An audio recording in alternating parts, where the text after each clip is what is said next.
It's 2021, which means it's time for the 2020 OSMawards Edipyon Part 1. This is the OSMcast.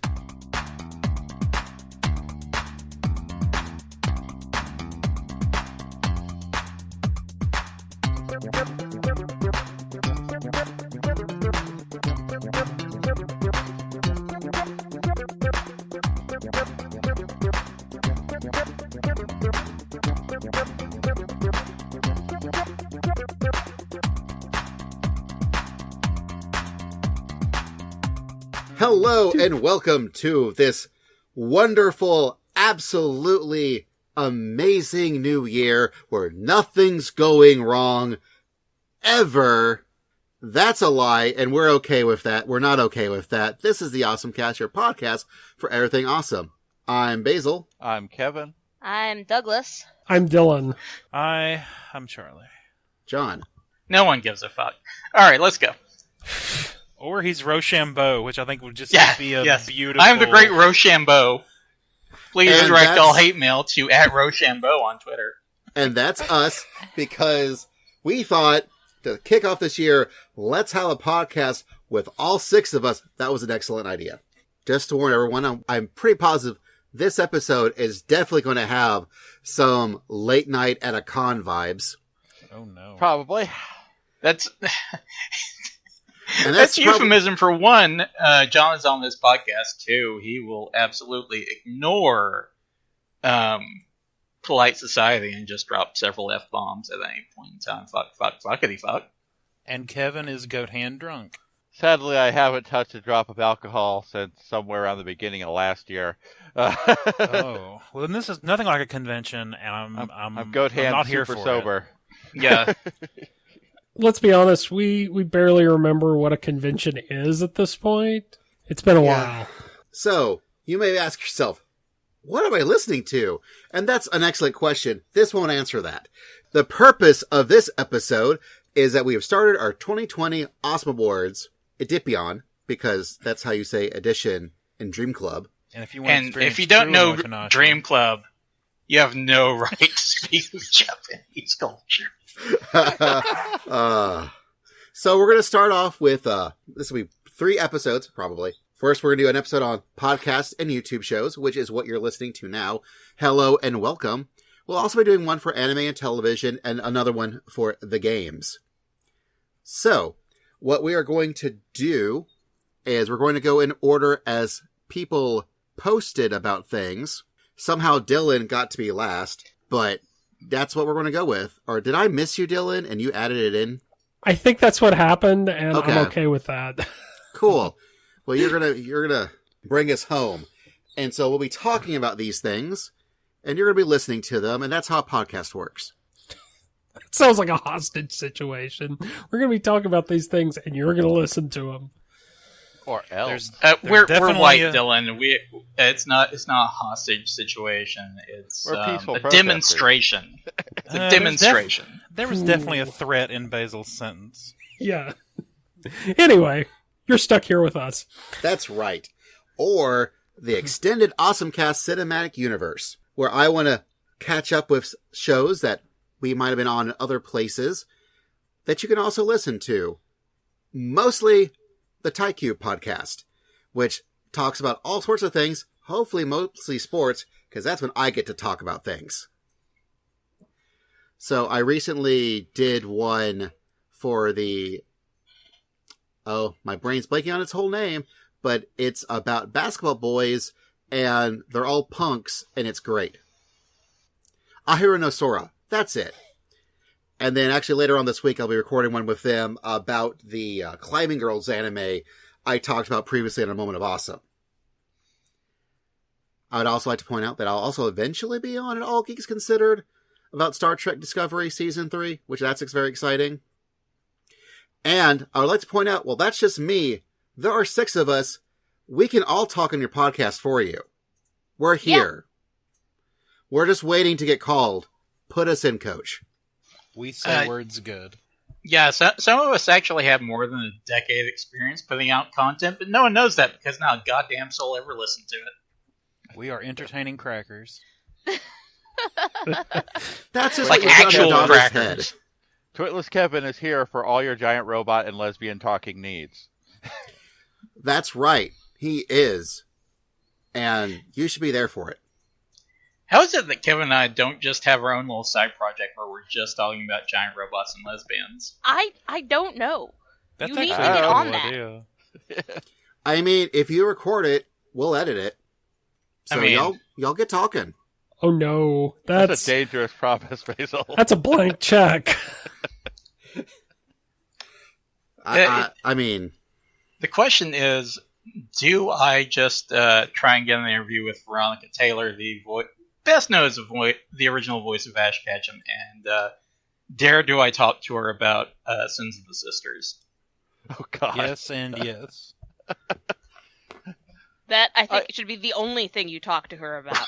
I Right. have a weird fear that would turn out to be not as interesting as a story as we want it to be. Probably not. And I think the podcast we'd want it to be would require, kind of like a little bit of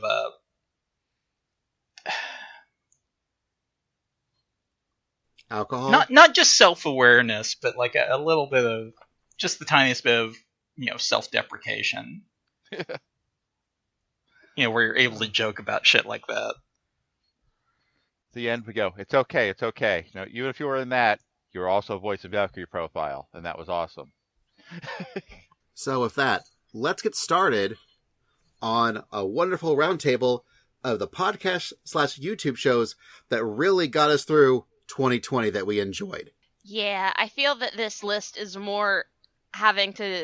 has more to do with what got us through 2020 than anything else, which is why we're talking about other, like, YouTube people. Oh yeah, that's explicitly where my items come from. Yeah, absolutely. It's not what came out in 2020. It's how did we survive 2020. Yeah.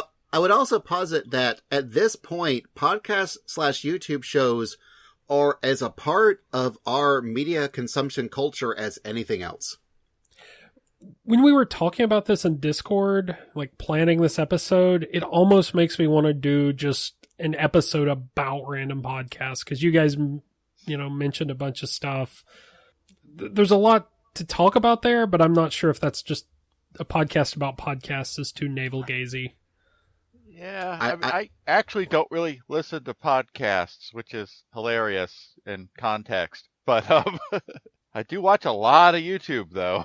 I mean, way back when I'm pretty sure we did, back in the early days, we actually had a roundtable about the whole streaming thing.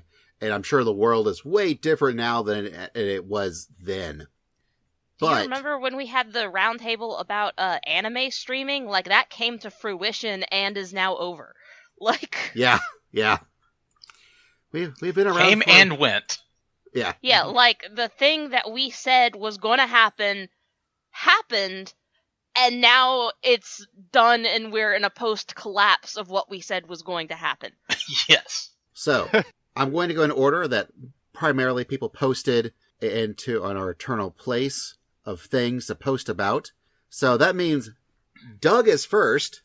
So Okay. Give us your first one on your list. Okay, so the first one, I accidentally wrote it down as amazingly sarcastic. Actually talking about overly sarcastic productions. Yeah, it's overly sarcastic productions. More or less, it's a team. It's a duo of people. I think they have named themselves Red and Blue, respectively. I don't know which one is which. The girl person is tremendous and amazing, and she's basically everything that I've always wanted to be. She draws these cute little, like, quick drawings, and then tells stories about mythology from all over the world. And if you really want to get, like, a modern take on Greek mythology, or Norse mythology, or Far Eastern mythology, or just mythology in general, she is super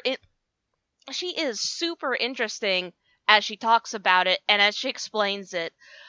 She also reads classical literature for you and then summarizes. It's essentially like the Cliff Notes version, only better. She has been doing a long series on the Journey West, which I actually read the Journey West a long time ago, but I didn't realize how many other people aren't aware of it. And so it's been really fun to sit there and watch her show with my husband as he suddenly starts to get all of this. And she has a much more founded in reality take on a lot of the mythologies than even I had.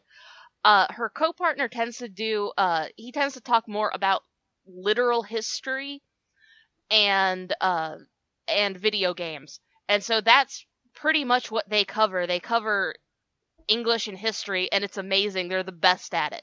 You should watch them and buy their stuff. I am now subscribed to it. As we're talking I'm about gonna check this out.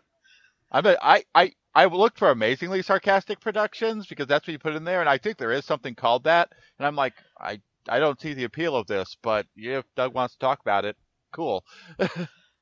No, Overly Sarcastic Productions is amazing. Okay. So, Kevin, speaking of things that you watch on YouTube, what's your first one? My first one, I'm gonna go with his channel is called Hbomberguy.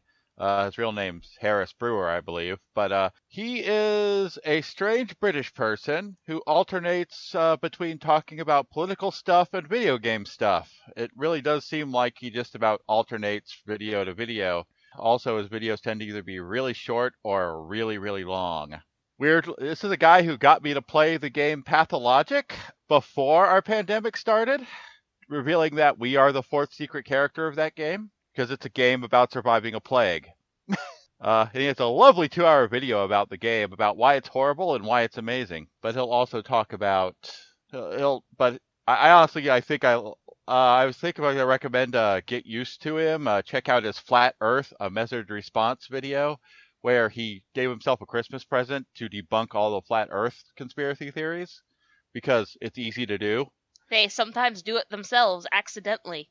Yeah, but I do enjoy some of his long why things are genius and here's why. He did one for Pathologic, one for Fallout New Vegas. Like, a lot of his video game videos have actually gotten me to go play video games I might not have tried otherwise. He is a quirkily humorous guy who kind of mixes up informative and just wildly out there humor that resonates with me, at least. And I've rewatched a lot of his videos while I'm doing other things during this whole pandemic nonsense. So, John, what's yours?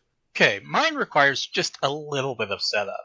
Late 2019, my dear friend and streaming partner over at These Are Video Games on Twitch, Mike, was kind enough to upgrade my computer so that, I would be able to play Overwatch with him on PC, because he was tired of playing with, just randos and want someone to play with. And he's like, I know you play Overwatch, and I know you have the PC version, why are you never on it? I'm like, well, my PC is garbage.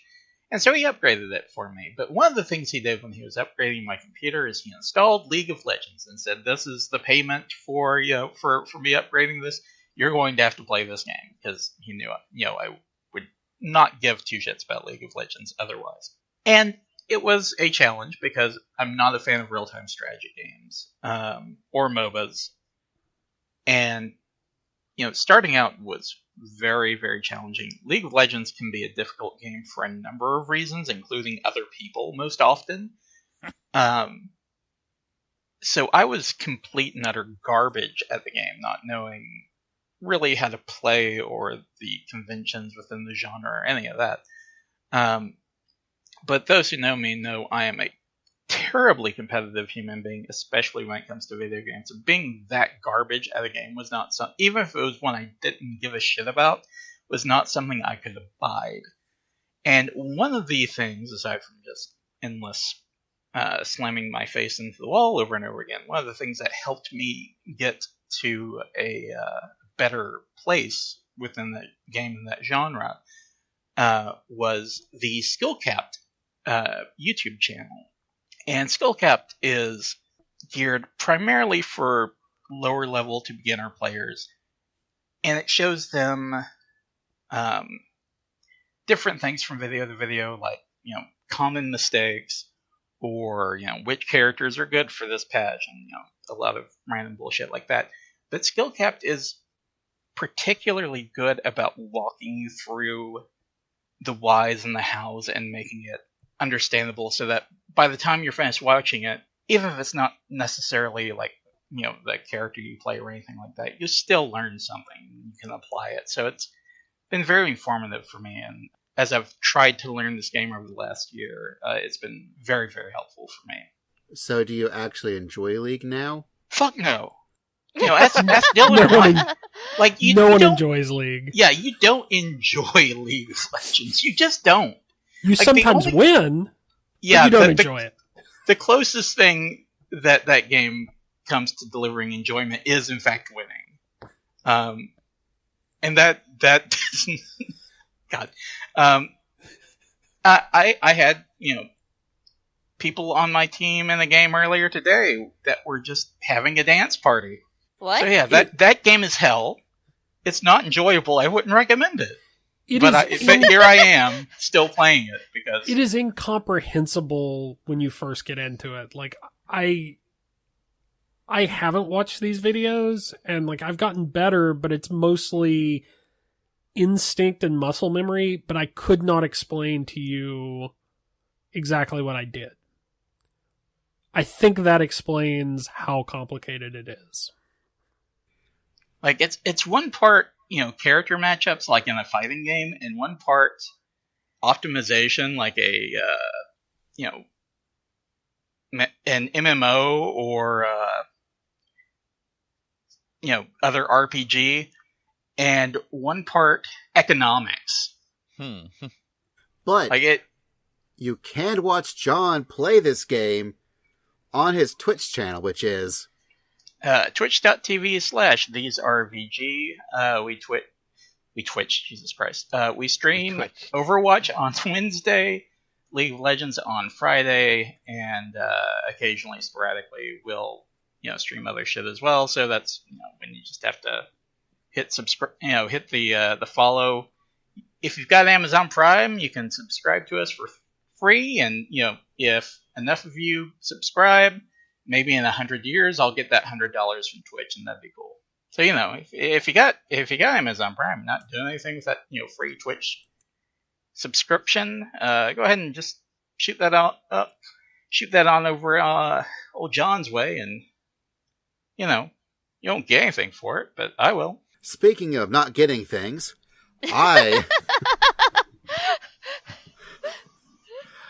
my thing is the dungeon run, which is something that, if you know me personally, I don't shut up about.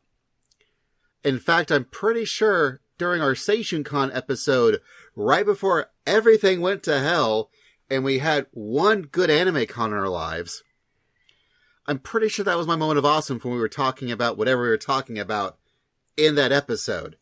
And it is one of those live D&D play things, and so they do it live. They also host YouTube playthroughs. They also release it as a podcast. And it is probably the favorite thing I, media-wise, enjoyed in 2020, period. I absolutely adore this show. And the things they had to do to meet the needs of 2020 are kind of insane. The big thing that they had was that this was actually a production by Caffeine.tv, and their bid to be a new major streaming presence was they spent money on actual productions. And so the Dungeon Run was a legit production. They got Jeff Kanata, who has done lots of things throughout the years, has many podcasts like We Have Concerns and DLC. He's the Dungeon Master. He's been doing D&D for as long as we around here have known what D&D is, and we are also fellow olds, so he's been doing it for a minute. They got a good, lively cast of, up-and-coming actors and actresses that are very good at what they do. They had, an actual production set. They had an animatronic Mind Flayer, who was the guy who introduced the show to everybody, and is also a character that exists in the world of their game, known as Ein, as the campaign. And it was just a really, really well done thing. Of course, 2020 happened. And they could not be in a studio together because some of them are immunocompromised and COVID's a thing. So they moved to doing stuff online via Zoom or what have you. And it was a little rough going at first because they were used to having these like super elaborate maps where they actually built like gigantic sets and things. Like one of the earliest adventures is they have to climb up this tower and literally save a giant. And so they actually built the giant and the actual tower where they could put the minis on and whatnot to climb up. Well, you can't do that online. And so their production team actually used like a weird hodgepodge of multiple programs and essentially created a map room that they actually moved virtual minis while in VR to create these elaborate sets, but in a digital fashion. And it was, while I listened to it as a podcast form, just watching it happen, I would go back and watch playthroughs, and it was just nuts, the things they were going, the depths they were going to make sure that this show was still the awesome high-end, them playing D&D experience that you could have. And boy, it's a real shame. We found out yesterday, we're recording this on a Tuesday, that Caffeine is no longer going to have the dungeon run. They've decided to drop the show. And I'm like, Caffeine, I have words. And words that I don't usually say in public, but John sure does. But John Goddamn says right, them a lot. motherfuckers. Now, I think the show is going to still going on because they're still very much in the thick of it. That adventure has a lot of legs to walk on. But we don't know how they're going to transition things. And, for example, we don't know what's going to happen to this map room, because it's being helmed by 4 folks using a weird amalgamation of programs to make it happen. And before Caffeine shut it down, they were getting paid for this. So, hopefully it works out. The dungeon run is very, very, very good. And if they ever hear me talking about it, know that y'all do an amazing job. And I can't wait to see y'all get y'all back on y'all's feet. And hopefully you find some way to monetary keep the show going, because it's so worth it. On that note, I guess, Charlie, what is it about this cereal? Who doesn't enjoy cereal? But no, it was... Okay, so a little bit of preface is... Prior to 2020, the only podcasts I probably had any interest in were OSMcast and My Brother and Me.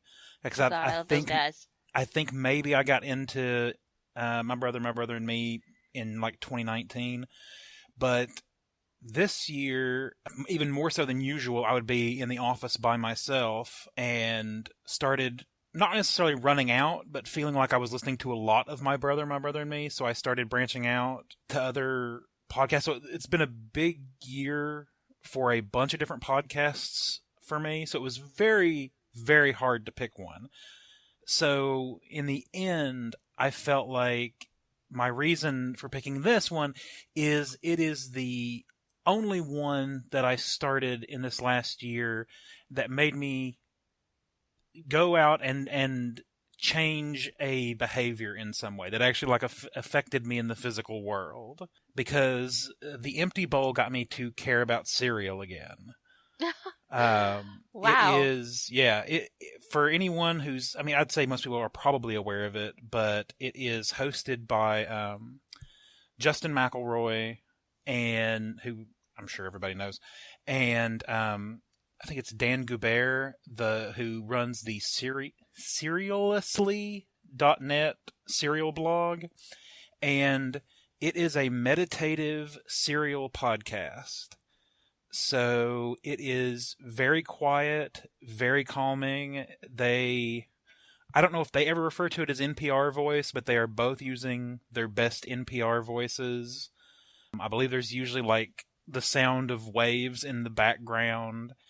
And it is, they just discuss, there's usually, they spend part of the podcast talking about upcoming serials, and then they spend part of it reviewing serials that they've probably talked about on a previous podcast and have finally got a chance to try. And I haven't been much of a serial eater in recent years, but as a result of their podcast, I've bought like half a dozen boxes of Quaker Golden Maple oatmeal squares. I've actually like gone in when I've actually been in a store to do shopping. I usually avoid the cereal aisle, but I've actually been going down the cereal aisle just to see like, oh, what's next? Do they have something that I've heard those guys talk about, like the Little Debbie oatmeal cream pie cereal, or the totally no longer topical Elf the movie cereal that came out this last Christmas. So and also I think it's been a very good podcast for 2020 because it is so quiet and calming.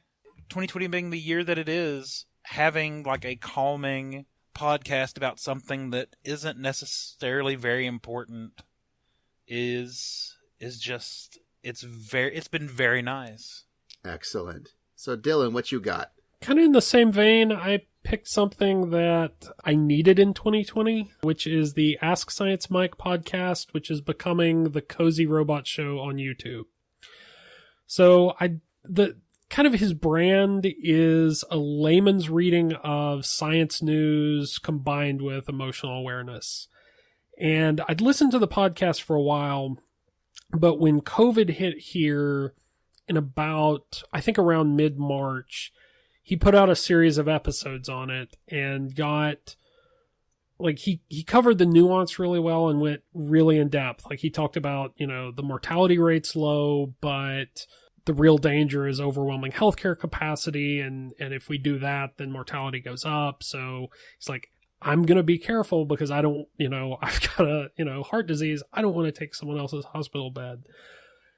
He talked about, he went through the Imperial College report. Like, okay, we need short lockdowns that are tied to ICU capacity. He talked about things like how we all like focus our attention on anti-maskers, but contact tracing was showing that, yeah, there's younger people who might be more progressive who aren't anti-maskers, but are, going house to house and creating these really big bubbles. And so you got into kind of like really understanding the depth of the problem, to the point that it was kind of funny. A few weeks ago, I was talking to someone I work with, and he was saying like, it's a good thing that this pandemic didn't turn out as bad as we thought it was going to be. And I was taken back because I was like, no, it's exactly as bad as I thought it was going to be. Yeah. And I realized, that's because partly because I listened to Ask Science Mike and walk through kind of the details of it. Sorry, I didn't mean to interrupt.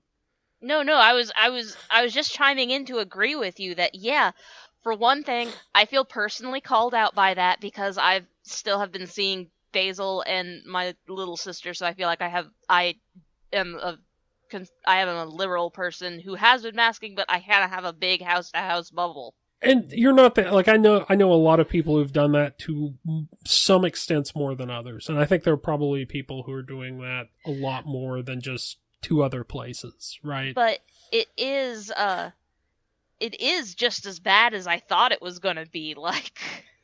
Yeah. Like, I think they either don't understand how bad it really is just because they can't see it, but that's kind of been the problem that this thing has had just in general, is people can't see it, so they don't understand. Yeah. I mean, and I think that's what I really picked up of like, most people who get it are going to be fine. Well, yeah, we knew that back in March. We knew that the bigger issue was like, in mass, in quantity, this overwhelms, infrastructure, right? Mm-hmm. But anyway, like having someone walk through that in a series of episodes, having someone talk about that, having someone talk about hey, let's talk about how people are feeling about this and what this is making us feel, was like a really good introduction to the topic. Mm-hmm. And the show itself has gone through a couple transitions going to YouTube. He's not leaning as heavily into kind of like a lot of his niche early on was like he came out of evangelicalism and what did that journey look like? He's now focusing on more like being a science educator. And the show is not just people writing crazy questions. It's topical with guests. But he's kind of really developed this idea of like empathetic skepticism of like, Mm-hmm. we have to understand these things, but we also have to understand how people are feeling about them. There's kind of Mr. Rogers quality to it, which is good because I think that's something we need. We definitely need it. Yes. It can be a little weird. Like it may turn you off because I think intentionally patterning yourself after Mr. Rogers and plus like a layman's approach to this stuff is kind of risky. Like it feels like you could get into, like you could overreach or get into kind of things that are debunked or woo or something like that. But it seems pretty solid. And he makes a point of like, you need to fact check me just because I want you to fact check other people. So that's my pick. Well, I like yours. What's it called again? One more time? Well, it's now the Cozy Robot Show. Okay, I'm gonna watch that one. But before you do that, you need to lay down us some facts. Okay. No. Doug does. Oh. We What? have now we have wrapped around to our second round. Did I which- decide to go with true facts over legal eagle? That is what you've done.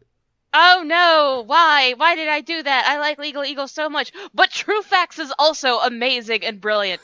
And I think probably segues off of Dylan's just a little bit better. So this is a YouTube guy who is making naturalist videos. And I thought he was that one comedian that you and I really like, that John Hodgkins? John Hodgman. Hodgman? Yes, that's it. I thought it was John Hodgman's at first. He has that same kind of canter to his voice, but he's talking about random little animals throughout the world and giving biology facts in a very proper, nice-sounding voice, and I like it a lot. Yeah. And I don't know of anything really more to say about it. You kind of just have to see it. It's very funny. It's very amusing. It's also brightly colored animals, and that makes me feel safe and secure, and that's what getting through 2020 was all about. And so it was kind of like a way to exercise my biology brain as I was watching him give all these very proper critiques of animals. And it's just very nice and soothing, and I like it, and other people should watch it. Yeah. Nice. Kevin, I have been like bookmarking all this YouTube stuff people's been talking about, so I can go back and check it out later. Well, Kevin, what have you been checking out? Okay, well, my other one, because whereas Doug seems to like comfort, I seem to like to be confronted by my doom, but then have a funny overlay to it. No, all my things, if you listen to them, like, my 3 things that I wanted to do was mythology and history, animals and biology, and then both my parents are lawyers, so listening to some lawyer tell me what's actually legal and what's not actually legal from movies was really, really soothing. I like Legal Eagle also, by the way, but but I was going to talk about my second one is Philosophy Tube. The guy who does this, Oliver Thorne, is also a stage actor outside of YouTube. And it's weird. You look at his very early videos are these very dry, like educational philosophy videos. Like, this is this kind of philosophy or this aspect of philosophy. And I talk about it for like 30 minutes. And that's fine. And they're interesting in their own way. But, a few years back, he suddenly remembered, hey, I'm an actor. I could get theatrical with this stuff, and maybe he just had more money to play with. And now he started doing like sets and costumes and lighting effects, and he's gotten way more theatrical in his presentations in recent years. I feel like I watched an episode that you posted on Twitter about conspiracy theories. I think I shared. I don't remember if that was that one. Like, I remember he had like a crystal ball or something set up and was kind of doing... Well, the one I was going to recommend, and that may have been it, because I did share it, was his Witchcraft, Gender, and Marxism video that he did for Halloween a few years back. I don't think that was it. I think is a really good introduction to his current style. Although I do like his most recent one, Work, or the 5 Jobs I Had Before YouTube, just because there's an extended sequence where he is dressed up as a literal vampire trying to convince somebody that he should let his company build businesses in their country. Well, being a very obvious literal vampire. Well, I'm not saying it's subtle. I'm just saying it's entertaining. well, speaking of probably something that's not subtle at all, but also confronting one's doom, John. Yeah, definitely in 2020 needed to confront your doom on a lot of fronts, but you also needed to sort of manage how much doom intake you had just for your own mental health. Yes, definitely.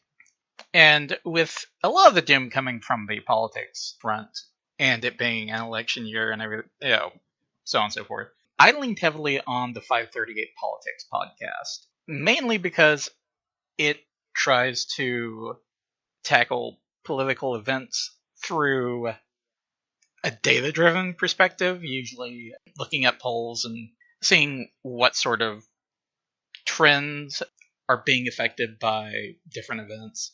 It's difficult to sort of articulate it because, like, I'm I'm not particularly strong at keeping up with all the different political news, but I leaned on that pretty heavily just to keep myself abreast of what was happening and trying to keep some level of perspective, so I wasn't completely left in dismay at all the general fuckery that happened in our country this year.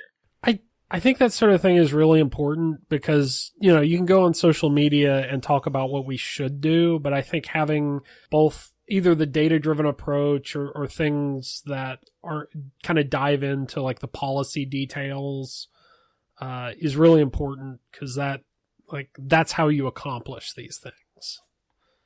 Although, yeah, I've backed off on some of that because it just feels like complete doom to listen to every week.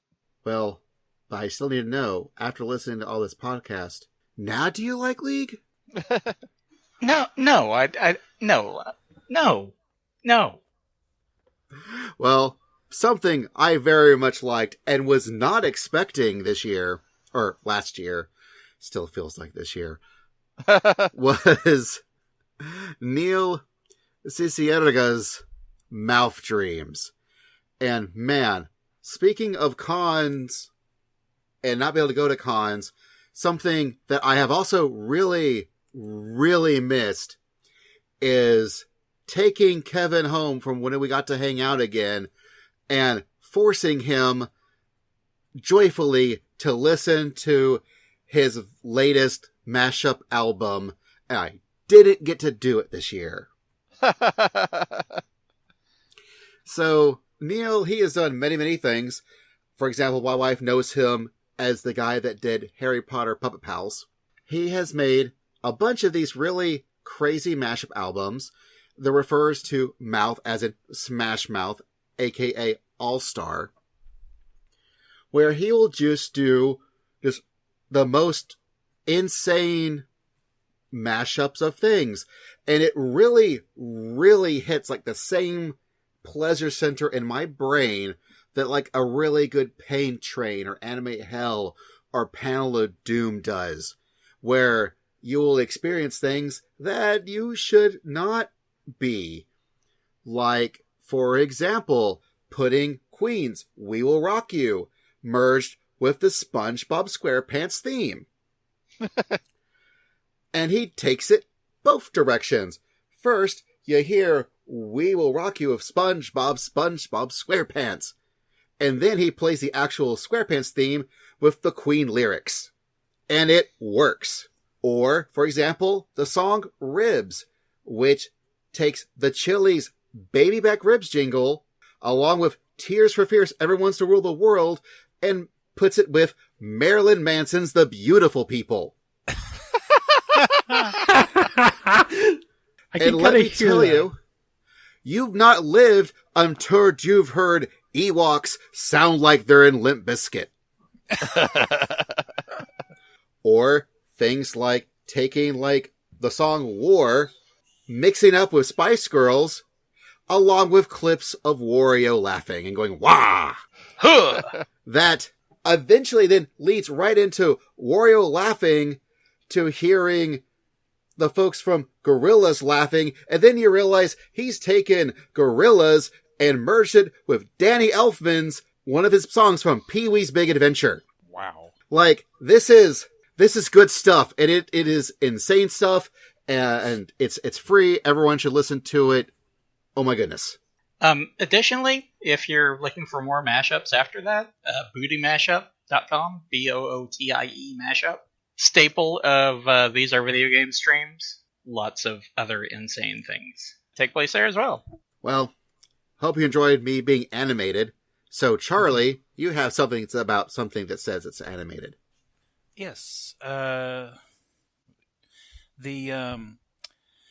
was another tough one because I've watched a lot of different YouTube stuff this year. So I decided to pick something that I just felt was done very well, like regardless of your interest in it, and that's the Animated Spellbook on YouTube. The animator is Z Bashu. I'm not sure if I'm pronouncing that correctly. And the Animated Spellbook, he just does, the videos are no more than usually a couple of minutes long, and each one focuses on a different spell from Dungeons and Dragons, what it does, what's good about it, ways it might be broken or might be best utilized, or things that aren't good about it. The dude's been on YouTube for, I think, a couple of years, and there's a good chance anybody that would listen to this is somewhat aware of him, because his videos routinely have like close to or over 1 million views.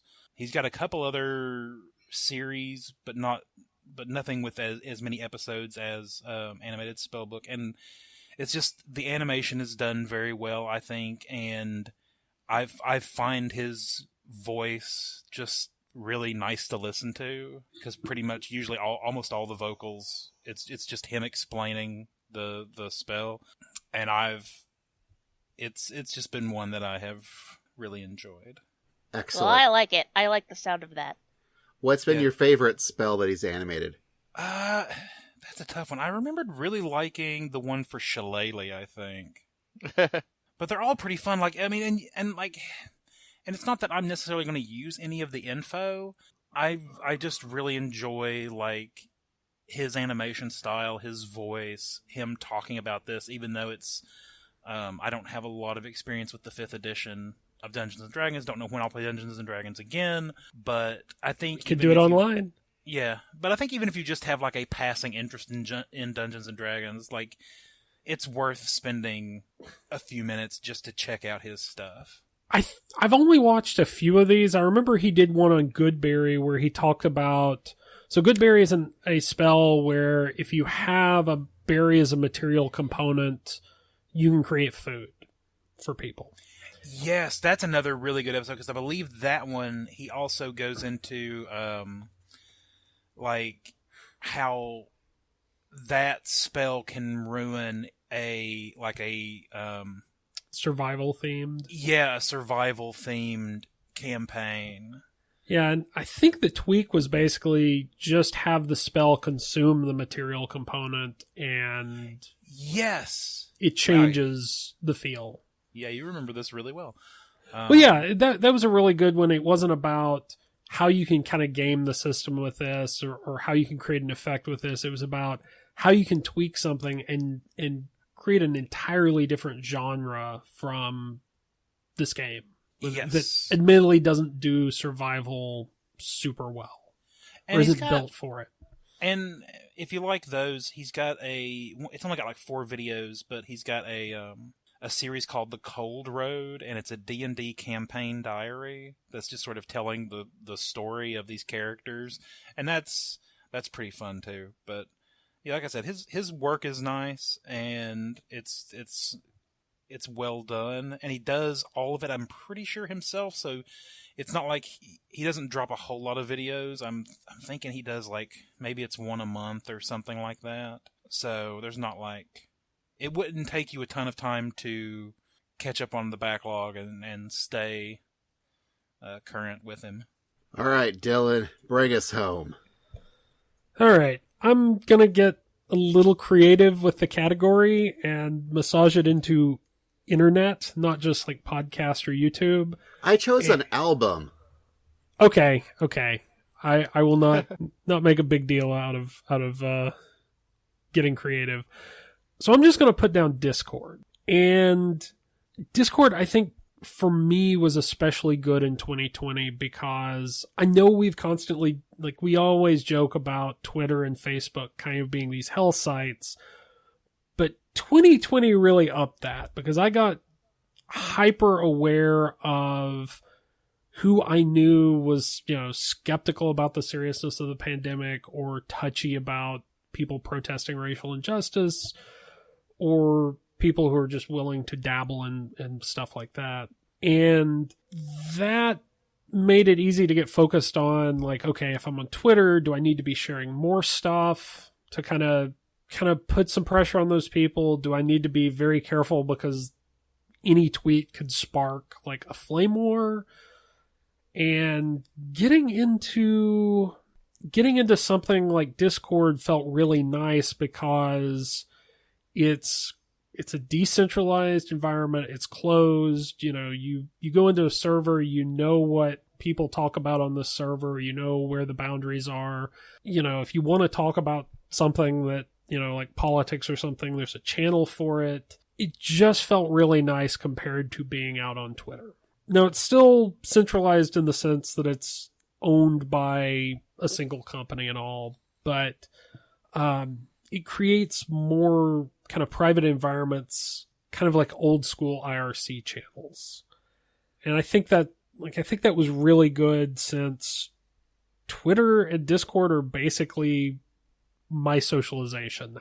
And the other thing, like, it gave me a good chance to, like, dabble in building a bot as a distraction. So that was pretty cool. Yes, I agree with you. I feel that Discord I've been very grateful for its existence.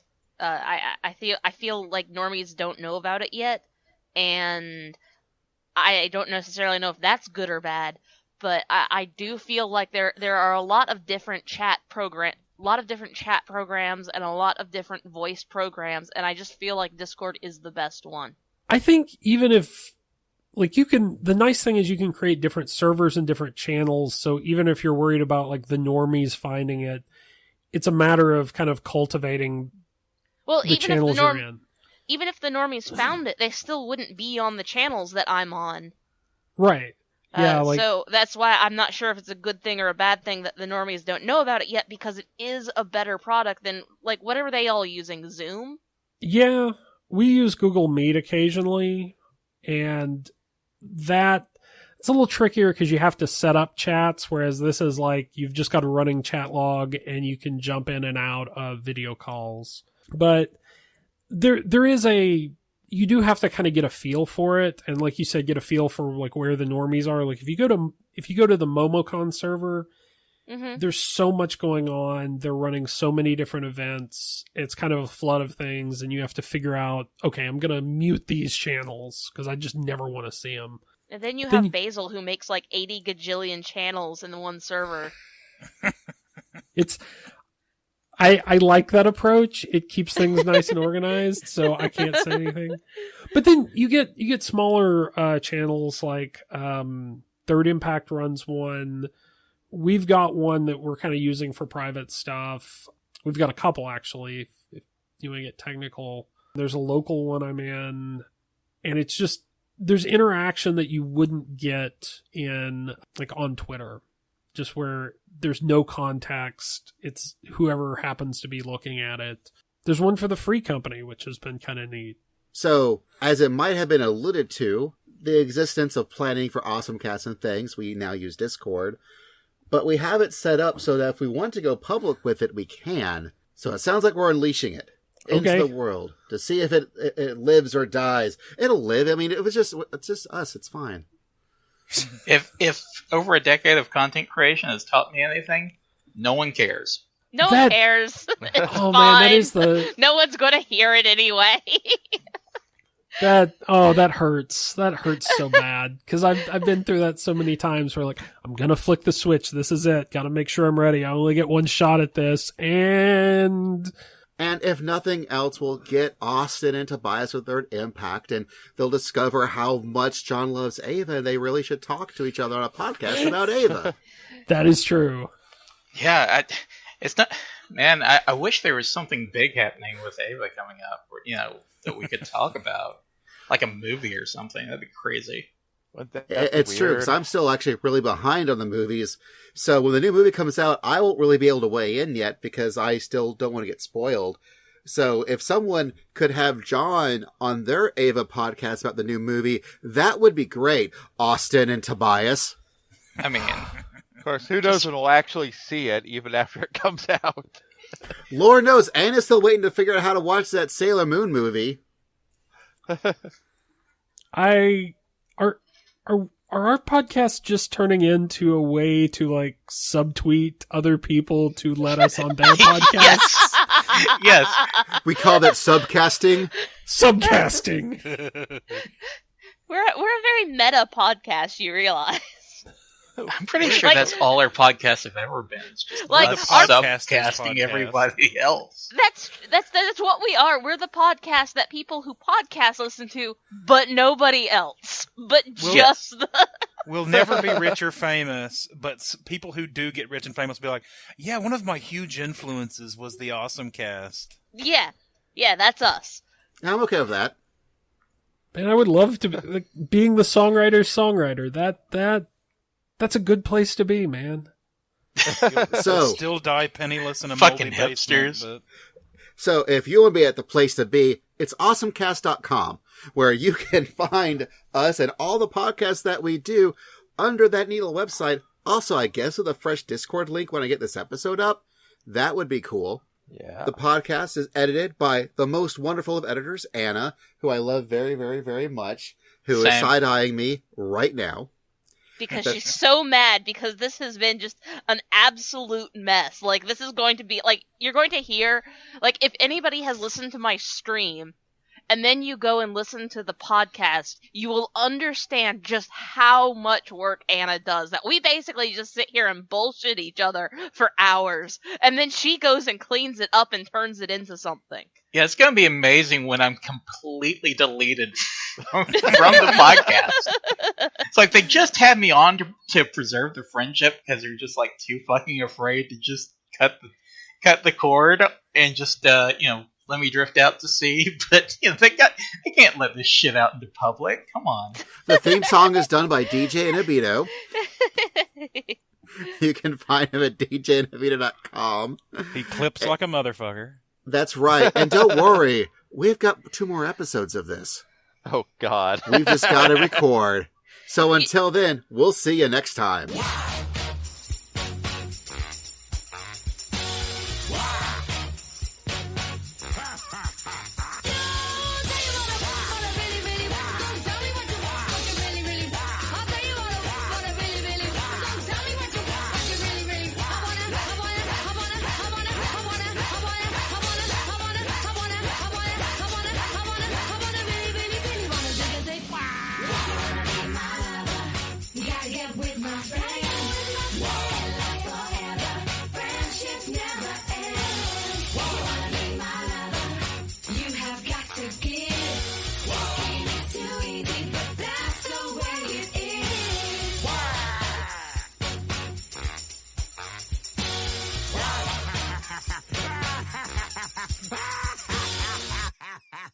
Cool that we're starting 2021 as we're all just part of Basil's posse. And I mean, fuck Basil. Fuck that guy. We're turning the podcast into a circular firing squad. Cool. This is very normal. Love to be on a very normal podcast. This is the roast. This is the roast of Basil. Rise up, podcaster proletariat. Throw down your masters.